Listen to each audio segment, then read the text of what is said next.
প্রতিদিনের মতো আজও একটি নতুন মিনি ব্লগ নিয়ে চলে এলাম আপনাদের সাথে শেয়ার করব বলে।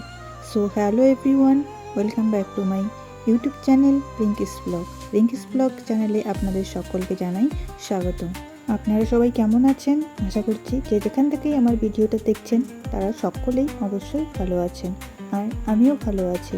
আর আমার চ্যানেলে যদি নতুন হয়ে থাকেন তাহলে অবশ্যই আমার চ্যানেলটিকে সাবস্ক্রাইব করে আমার পাশে থাকবেন, সাথে থাকা বেল আইকন বাটনটি অন করে অবশ্যই রাখবেন, তাহলে নোটিফিকেশনের মাধ্যমে আমার ভিডিওটি আপনার কাছে চলে যাবে।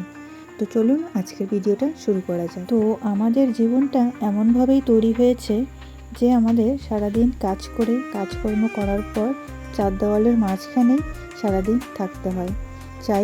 মন চাইলেও কোথাও কোনো দিন কোনো সময়ের জন্য 1 ঘন্টা বা 2 ঘন্টার জন্য ঘুরতে গেলেও সেখান থেকে মন আমাদের সবসময় চঞ্চল হয়ে থাকে, কখন বাড়িতে ফিরবো, কখন বাড়ির কাজগুলো গিয়ে করব।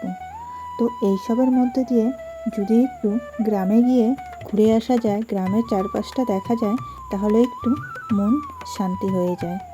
তো গ্রামের পরিবেশটা একটু অগোছালো হলেও কিন্তু দেখতে খুব সুন্দর লাগে। আর শহরের মতো নয়তো পরিপাটি পরিষ্কার হয়ে নাই থাকুক, কিন্তু গ্রামটা খুব সুন্দর একটা আবহাওয়া, খুব সুন্দর একটা ওয়েদার, খুব সুন্দর একটা জায়গা, সব কিছুই দেখা যায়। তো আমি এসেছি এই জায়গাটা, এটা হচ্ছে আমার বাবার বাড়ি। তো বাবার বাড়িতে এসেছি, সেই জায়গা যেটা আমি ছোট্ট থেকে মানে জন্মের পর থেকে 18 বছর পর্যন্ত কাটিয়েছি এই জায়গাটাতে। তো এই জায়গাটা দেখলে খুব খুব মনে পড়ে যে ছোটোবেলার দিনগুলো কতটাই না ভালো ছিল। তো যাই হোক, সবাই তো আর ছোটো থাকবে না সারা জীবন, বড় তো হতেই হবে। তো দেখো বন্ধুরা, আমি এসেছি আমার বাবার বাড়িতে 2-3 দিনের জন্য। তো ছেলে খুব বায়না করছিল মামার বাড়ি আসবে, তাই ছেলেকে নিয়ে এলাম মামার বাড়িতে। তো মামার বাড়িতে এসেও মানে আমার বাবার বাড়িতে এসেও কোথাও সেরকম যাওয়াই হয় না, ঘরের মধ্যেই থাকি বা বাড়ির মধ্যেই বোন, কাকা, কাকিমা সবাই আমার বাবার বাড়িতে জয়েন্ট ফ্যামিলি, মানে আমার কাকারা, বাবা সবাই একসাথেই থাকে। তো ওদের সাথে কথা বলতে বলতে, গল্প করতে করতে দিনটা কোথা দিয়ে চলে যায় সেটা বোঝাই যায় না।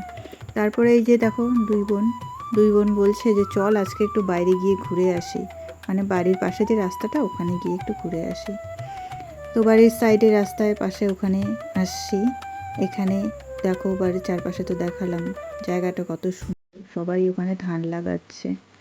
তো ধান গাছ এখনও সবুজ আছে, কেবল ধান লাগাচ্ছে মানে রোপণ করছে। এটা প্রায় 5 মাস 6 মাস পরে ধানটা উঠবে, সেটা তোমরা সবাই জানো। এই দেখো, তারপর বাড়ির পাশে মানে বাড়ির সামনেই আমি চলে এসেছি, এসে একটু বসেছি। আর এই যে বাড়ির যে মেয়েটা, মানে আমার কাকা নিয়ে এসেছে, এটা এত বদমাশ দেখো, কোলে ওঠার জন্য সব সময় লাফালাফি করে, মানে ওকে কোলে নিয়ে সব সময় থাকতে হবে। আমার বোনের ছেলেটা দেখো, ওকে টেনে নিয়ে যাবে, ওই দেখো কোলে ওঠার জন্য কেমন লাফ দিচ্ছে বলো।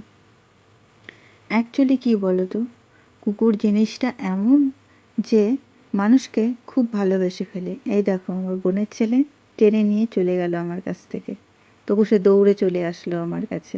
মানে সে কোলে উঠেই বসবে, নিচে বসবে না, কোলের মধ্যেই বসে থাকবে। আর শরীর ভর্তি এত লোমের জন্য কোলে নিলেই গা ভর্তি লোম ভরে যায়। তো একটু কোলে নিয়েছিলাম, তারপর ছেড়ে দিয়েছিলাম। কুকুরের ভালোবাসা মানুষের ভালোবাসার থেকে অনেক বেশি ভালো।